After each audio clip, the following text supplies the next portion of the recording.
Good morning बच्चों। आज हम हरियाणा में वन क्षेत्रफल के बारे में पढ़ने वाले हैं। फॉरेस्ट इन हरियाणा। चलिए शुरू कर लेते हैं।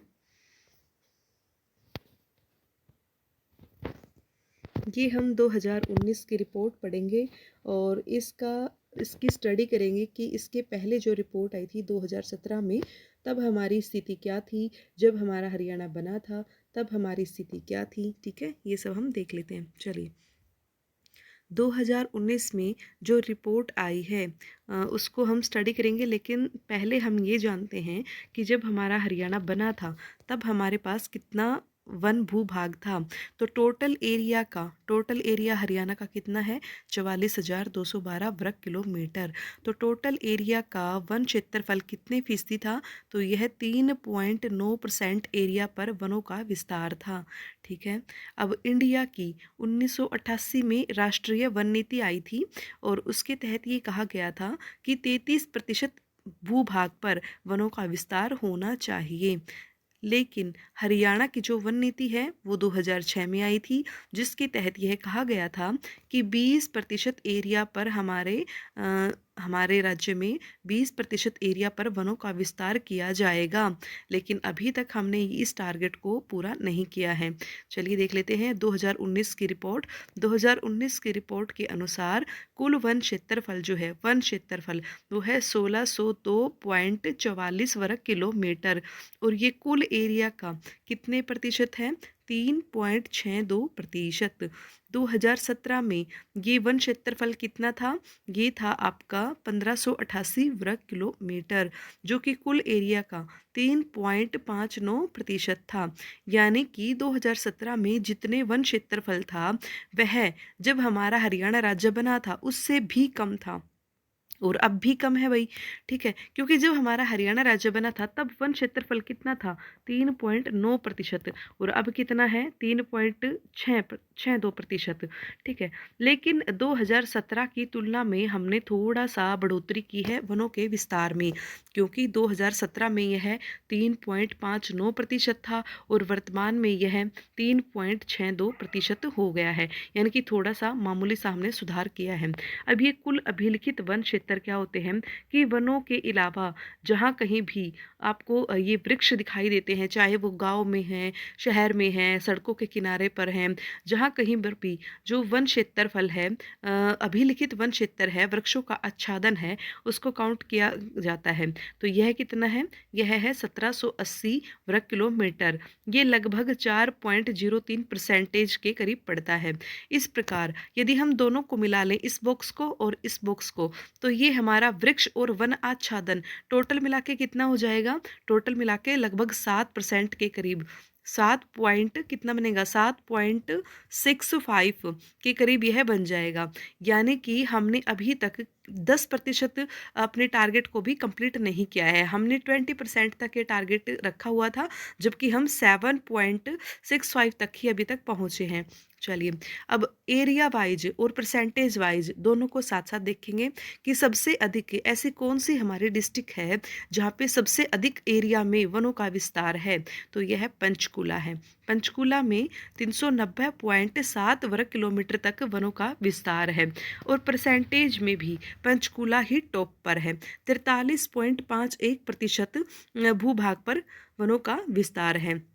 सबसे कम, अगर हम सबसे कम एरिया की बात करें तो एरिया में तो भाई पलवल का स्थान आता है, क्योंकि इसमें लगभग 13.97 वर्ग किलोमीटर में ही वनों का विस्तार है, जबकि पानीपत में 15 और फतेहाबाद में लगभग 18 किलोमीटर तक वनों का विस्तार है। लेकिन एरिया वाइज देखेंगे, देखिए ये जो एरिया है ना डिस्ट्रिक्ट का, इसमें फतेहाबाद का एरिया काफ़ी ज़्यादा है, और जिस हिसाब से उसका एरिया है ना उसमें वनों का विस्तार काफ़ी कम है। तो इसलिए जब परसेंटेज की बात आई तो फतेहाबाद टॉप पर आ गया कि अपने एरिया की तुलना में तो कुछ भी वन नहीं है, इसके पास 0.71% वन है। ठीक है, नेक्स्ट पे चलते हैं। अब हम देख लेते हैं कि राज्य का वृक्ष कौन सा है, तो पीपल है भाई। हरियाणा सामुदायिक वन योजना शुरू की गई थी 1988-89 में। कुछ महत्वपूर्ण स्कीम्स होती हैं जिनको हमें देख लेना चाहिए कि राज्य का वृक्ष जो है वो पीपल है। और हरियाणा सामुदायिक वन योजना 1988-89 में यूरोपियन यूनियन की हेल्प से इसको हमने शुरू किया था। यूरोपीय संघ जो होता है यह यूरोपीय देशों की एक संस्था होती है जिसमें सभी यूरोपीय देश आपस में मिल करके एक संगठन का निर्माण करते हैं। तो इस यूरोपीय संगठन की मदद से हमने ये हरियाणा सामुदायिक वन योजना शुरू की थी। पौधागिरी अभियान जो है वो 2018-19 से शुरू हुआ है। इसमें बस आपको ये याद रखना है कि इसमें 50 रुपये मिलते हैं हर छठे महीने। कोई भी बच्चा जो है, स्कूल के बच्चे, कॉलेज के बच्चे, इनको प्रमोट करने के लिए अभियान शुरू किया गया था कि आप स्कूल के बच्चे और ये जो कॉलेज के बच्चे हैं, आप पौधे लगाइए और उनकी देखभाल भी करें, क्योंकि हर छठे महीने में आपको ये देखा जाएगा कि आपने कितने अच्छे से उस पौधे की देखभाल करी है। फिर आपको 50 रुपये हर छठे महीने दिए जाएंगे 3 वर्षों तक। ठीक है, अब हम नेशनल पार्क देख लेते हैं कि हमारे यहाँ पे 2 नेशनल पार्क हैं। एक तो है भाई आपका सुल्तानपुर, यह गुरुग्राम में है। 1991 में यह नेशनल पार्क बना। इसकी हम टोटल सारी चीज़ें हम जाननी चाहिए हमें, क्योंकि ये अब रामसर साइट में आ चुका है। ठीक है, हरियाणा प्रदेश में 2 साइट ऐसी हैं जो कि रामसर साइट में जगह बना चुकी हैं। वो है एक तो सुल्तानपुर और दूसरी है भिंडावास वाइल्ड लाइफ सेंचुरी। तो इनका हम एरिया भी देखेंगे, बाकी हमें सभी का एरिया देखने की आवश्यकता नहीं है। तो एकड़ में देखेंगे तो कितना आ जाएगा, ये एकड़ में है भाई 352.17 एकड़। कलेसर कलेसर जो नेशनल पार्क है वो यमुनानगर में है। 2003 में इसको नेशनल पार्क का दर्जा दिया गया। इसका जो एरिया है वो सबसे अधिक है। कितना है, 11,500। नेशनल पार्क में देखेंगे तो क्योंकि 2 ही नेशनल पार्क हैं, तो ये हो जाएगा आपका 11,570 एकड़ में। 11,570 एकड़ में है भाई कलेसर। ठीक है, उसके बाद हम वाइल्ड लाइफ सेंचुरी पढ़ेंगे। तो वाइल्ड लाइफ सेंचुरी जब हम पढ़ेंगे तो इसमें एक तो भिंडावास वाइल्ड लाइफ सेंचुरी है जिसको रामसर साइट में दर्जा दिया गया है। ये कहाँ पे है, झज्जर में है। 1986 में इसको बर्ड सेंचुरी का दर्जा दिया गया था, या वाइल्ड लाइफ सेंचुरी आप कह सकते हैं। इसका जो एरिया है वो है 1016.94 एकड़। ठीक है, अब छिलछिला हम देख लेते हैं। छिलछिला कुरुक्षेत्र में है। नाहर वाइल्ड लाइफ सेंचुरी कहाँ पे है, रेवाड़ी में है। वीर शिकार गाहा, देखिए शिकार कहाँ पे किया जाता है, जहाँ पे वन होंगे, और वन सबसे अधिक कहाँ पे, पंचकुला में है। तो ऐसे याद करिएगा, वीर शिकार गाहा वाइल्ड लाइफ सेंचुरी पंचकुला। ये जो अजीब से नाम है ना, खापड़वास, भिंडावास, ये झज्जर में, याद रखना कि झज्जर में है। Kalesar wild life sanctuary Yamunanagar में ही है, लेकिन उसका जो नेशनल पार्क है ना उससे अलग एरिया है ये।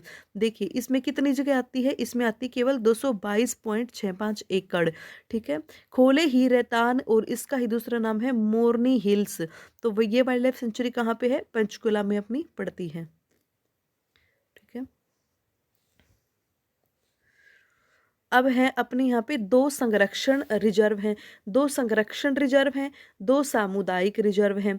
तो संरक्षण गृह क्या होते हैं, एक तो हमारे यहाँ पे है सरस्वती वन्य जीव अभयारण्य, ये कैथल में है। एक है वीरबारा वन्य जीव अभयारण्य, जींद में है। ठीक है, तो वीरबारा जींद में है और सरस्वती कैथल में है। ठीक है, सामुदायिक रिजर्व तो ये हो जाएगा अपना ब्रह्म सरोवर, ये कुरुक्षेत्र में है। और ये अबूब शहर, ये अपना सिरसा में है। अबूब शहर कहाँ पे है, सिरसा में है। हर्बल पार्क कितने हैं, 59 हैं। सबसे अधिक जो हर्बल पार्क हैं वो रेवाड़ी में है। रेवाड़ी में 8 हर्बल पार्क हैं भाई। ठीक है, चैंपियन और सेट वर्गीकरण, ये क्या होती है, एक मेथड होता है जिससे आप वनों का वर्गीकरण करते हैं। ठीक है, चैंपियन और सेट मेथड से आप क्या करते हैं, वनों का वर्गीकरण करते हैं। तो इस प्रकार से चैंपियन और सेट ने हरियाणा प्रदेश में जो वनों का वर्गीकरण किया है उसको 2 समूहों में बांटा गया है, लेकिन उसने 5 प्रकार के ये वन बताए हैं। ठीक है, उसने कहीं कटीली झाड़ियाँ वाले कहे हैं, कहीं उपोषण कांटेदार वन कहे हैं, शुष्क वन कहे हैं। तो हम यहाँ पर समूहों का देख लेते हैं कि 2 समूहों में इसने बांटा हुआ है।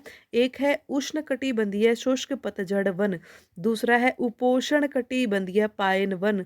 ठीक है, तो उष्णकटिबंधीय शुष्क पतझड़ वनों के लिए वर्षा 70 से 100 सेंटीमीटर के बीच में होती है। और इसके एग्जाम्पल हम देख लेते हैं, सिसम, पीपल, नीम, आम, जामुन। जबकि उपोष्ण कटिबंधीय पाइन वन, इनका नाम पाइन वन इस प्रकार से पड़ गया है क्योंकि हरियाणा में इन वनों की अधिकता पाई जाती है। यहाँ पे बारिश 100 सेंटीमीटर से अधिक होती है। इसके एग्जाम्पल देखेंगे तो पाइन वन, चीड़ वन, ये अक्सर कहाँ पे पाए जाते हैं? पाइन और चीड़ के वन ये पाए जाते हैं आपके पंचकुला, अंबाला और यमुनानगर में। ठीक है, तो अब हम आगे देख लेते हैं कि हमारे हरियाणा के वनों का प्रशासनिक मतलब प्रशासन ने भाई किस प्रकार से इसका वर्गीकरण किया है। ठीक है, ये आरक्षित वन मानते हैं, संरक्षित वन है और अवर्गीकृत हैं। ठीक है, आरक्षित का मतलब क्या होता है कि रिजर्व कर दिया गया, फुल्ली कंट्रोल है भाई, राज्य के फुल कंट्रोल में है। यहाँ पे आपको कोई भी सुविधा नहीं दी जाएगी, ना तो आप वनों से लकड़ियाँ काट पाएंगे, ना अपने पशुओं को चरा पाएंगे। यहाँ पे फुल कंट्रोल स्टेट का होता है और इनकी सबसे अधिक मात्रा कहाँ पे होती है? सबसे अधिक विस्तार इनका पंचकुला में है।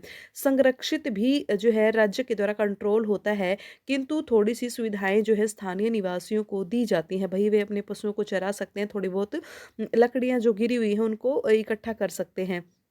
ठीक है, उसके बाद अवर्गीकृत वन आते हैं जिनका वर्गीकरण नहीं किया गया है। ठीक है, तो इस प्रकार से हमने देखा कि आरक्षित और संरक्षित दोनों ही समूहों में पंचकुला का टॉप पर स्थान है, जबकि अवर्गीकृत जो वन है उनमें कैथल में इस प्रकार के वन अधिक मात्रा में पाए जाते हैं।